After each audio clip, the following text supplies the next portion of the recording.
மத்தேயு அதிகாரம் 12. அக்காலத்திலே இயேசு ஓய்வு நாளில் பயிர் வழியே போனார். அவருடைய சீஷர்கள் பசியாயிருந்து கதிர்களைக் கொய்து தின்னத் தொடங்கினார்கள். பரிசேயர் அதைக் கண்டு அவரை நோக்கி, இதோ ஓய்வு நாளில் செய்யத்தகாததை உம்முடைய சீஷர்கள் செய்கிறார்களே என்றார்கள்.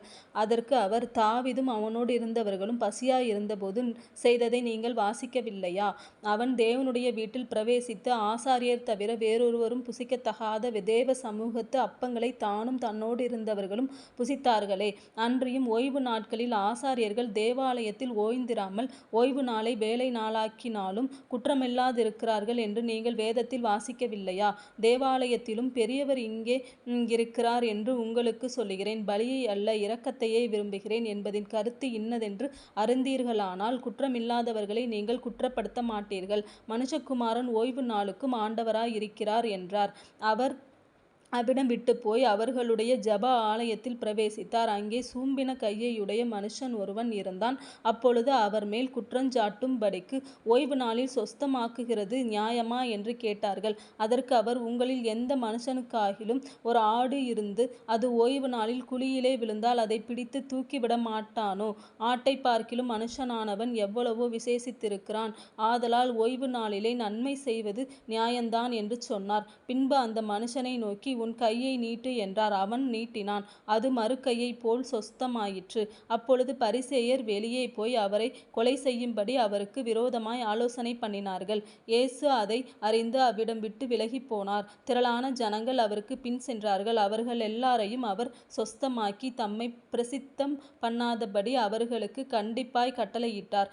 ஏசாயா தீர்க்கதரிசியால் உரைக்கப்பட்டது நிறைவேறும்படி இப்படி நடந்தது. அவன் உரைத்ததாவது, இதோ நான் தெரிந்து கொண்ட என்னுடைய தாசன், என் ஆத்துமாவுக்கு பிரியமாயிருக்கிற என்னுடைய நேசன், என் ஆவியை அவர் மேல் அமரப் பண்ணுவேன். அவர் புறஜாதியாருக்கு நியாயத்தை அறிவிப்பார். வாக்குவாதம் செய்யவும் மாட்டார், கூக்குரலிடவும் மாட்டார். அவருடைய சத்தத்தை ஒருவனும் வீதிகளில் கேட்பதுமில்லை. அவர் நியாயத்திற்கு ஜெயங்கிடைக்க பண்ணுகிறவரைக்கும் நெரிந்த நாளலை முறிக்காமலும் அங்கி எரிகிற திரியை அணைக்காமலும் இருப்பார். அவருடைய நாமத்தின் மேல் புறஜாதியார் நம்பிக்கையாயிருப்பார்கள் என்பதே.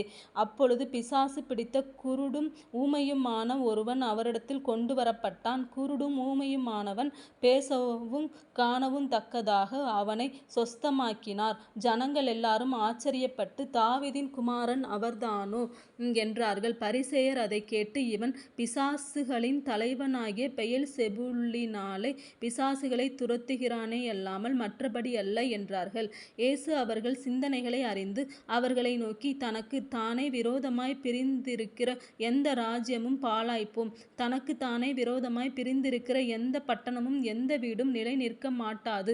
சாத்தானை சாத்தான் துரத்தினால் தனக்கு விரோதமாக தானே பிரிவினை செய்கிறதாயிருக்குமே. அப்படி செய்தால் அவன் ராஜ்யம் எப்படி நிலை நிற்கும்?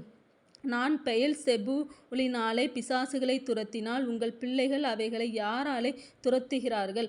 ஆகையால் அவர்களே உங்களை நியாயந்தீர்க்கிறவர்களாயிருப்பார்கள். நான் தேவனுடைய ஆவியினாலே பிசாசுகளை துரத்துகிறபடியால் தேவனுடைய ராஜ்யம் உங்களிடத்தில் வந்திருக்கிறதே.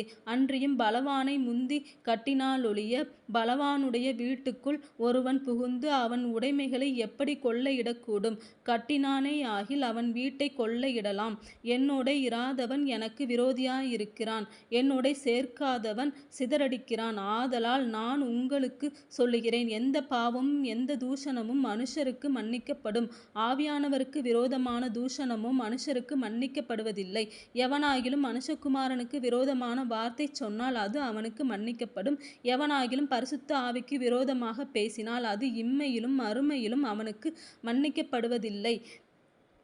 மரம் நல்லதென்றால் அதன் கனியும் நல்லதென்று சொல்லுங்கள். மரம் கெட்டதென்றால் அதன் கனியும் கெட்டதென்று சொல்லுங்கள். மரமானது அதன் கனியினால் அறியப்படும். விரியன் பாம்பு குட்டிகளே, நீங்கள் பொல்லாதவர்களாயிருக்க நலமானவைகளை எப்படி பேசுவீர்கள்? இருதயத்தின் நிறைவினால் வாய் பேசும். நல்ல மனுஷன் இருதயமாகிய நல்ல பொக்கிஷத்திலிருந்து நல்லவைகளை எடுத்து காட்டுகிறான். பொல்லாத மனுஷன் பொல்லாத பொக்கிஷத்திலிருந்து பொல்லாதவைகளை எடுத்து காட்டுகிறான். மனுஷர் பேசும் வீணான வார்த்தைகள் யாவையும் யாவையும் குறித்து நியாய தீர்ப்பு நாளிலே கணக்கொப்புவிக்க வேண்டும் என்று உங்களுக்கு சொல்லுகிறேன்.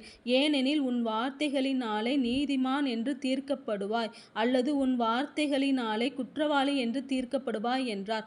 அப்பொழுது வேதபாரகரிலும் பரிசேயரிலும் சிலர் அவரை நோக்கி, போதகரே, உம்மால் ஒரு அடையாளத்தை காண விரும்புகிறோம் என்றார்கள். அவர்களுக்கு அவர் பிரதியுத்தரமாக, இந்த பொல்லாத விபச்சார சந்ததியார் அடையாளத்தை தேடுகிறார்கள். ஆனாலும் யோனா தீர்க்கதரிசியின் அடையாளமே அன்றி வேறே அடையாளம் இவர்களுக்கு கொடுக்கப்படுவதில்லை. யோனா இரவும் பகலும் 3 நாள் ஒரு பெரிய மீனின் வயிற்றில் இருந்தது போல மனுஷகுமாரனும் இரவும் பகலும் 3 நாள் பூமியின் இருதயத்தில் இருப்பார். யோனாவின் பிரசங்கத்தை கேட்டு நினிவே பட்டணத்தார் மனம் திரும்பினார்கள். இதோ, யோனாவிலும் பெரியவர் இங்கே இருக்கிறார். ஆதலால் நியாய தீர்ப்பு நாளிலே நினிவே பட்டணத்தார் இந்த சன்னதியாரோடெழுந்து நின்று இவர்கள் மேல் குற்றஞ்சுமத்துவார்கள். தென் தேசத்து ராஜஸ்திரீ பூமியின் எல்லைகளிலிருந்து சாலொமோனுடைய ஞானத்தை கேட்க வந்தாள். இதோ, சாலொமோனிலும் பெரியவர் இங்கே இருக்கிறார். ஆதலால் நியாய தீர்ப்பு நாளிலே அந்த ராஜஸ்திரீ இந்த சன்னதியாரோடெழுந்து நின்று இவர்கள் மேல் குற்றஞ்சுமத்துவாள். அசுத்த ஆவி ஒரு மனுஷனை விட்டு புறப்படும் போது வறண்ட இடங்களில் அலைந்து இளைப்பாறுதல் தேடியும் கண்டடையாமல், நான் விட்டு வந்த என் வீட்டுக்கு திரும்பி போவேன் என்று சொல்லி அங்கே வந்து அந்த வீடு வெறுமையாகவும் பெருக்கி ஜோடிக்கப்பட்டதாகவும் இருக்க கண்டு திரும்பி போய் தன்னிலும் பொல்லாத வேறு 7 ஆவிகளை தன்னோடே கூட்டிக் கொண்டு வந்து உட்புகுந்து அங்கே குடியிருக்கும். அப்பொழுது அந்த மனுஷனுடைய முன்னிலைமையிலும் அவன் பின்னிலைமை அதிக கேடுள்ளதாயிருக்கும். அப்படியே இந்த பொல்லாத சன்னதியாருக்கும் சம்பவிக்கும் என்றார். இப்படி அவர் ஜனங்களோட பேசுகையில் அவருடைய தாயாரும் சகோதரரும் அவரிடத்தில் பேச வேண்டுமென்று வெளியே நின்றார்கள். அப்பொழுது ஒருவன் அவரை நோக்கி, உம்முடைய தாயாரும் உம்முடைய சகோதரரும் உம்மோட பேச வேண்டும் என்று வெளியே நிற்கிறார்கள் என்றான். தம்மிடத்தில் இப்படி சொன்னவனுக்கு அவர் பிரதியுத்தரமாக, என் தாயார் யார், என் சகோதரர் யார் என்று சொல்லி தம்முடைய கையை தமது சீஷர்களுக்கு நேரே நீட்டி, இதோ, என் தாயும் என் சகோதரரும் இவர்களே. பரலோகத்தில் இருக்கிற என் பிதாவின் சித்தத்தின்படி செய்கிறவன் எவனோ அவனே எனக்கு சகோதரனும் சகோதரியும் தாயுமாய் இருக்கிறான் என்றார்.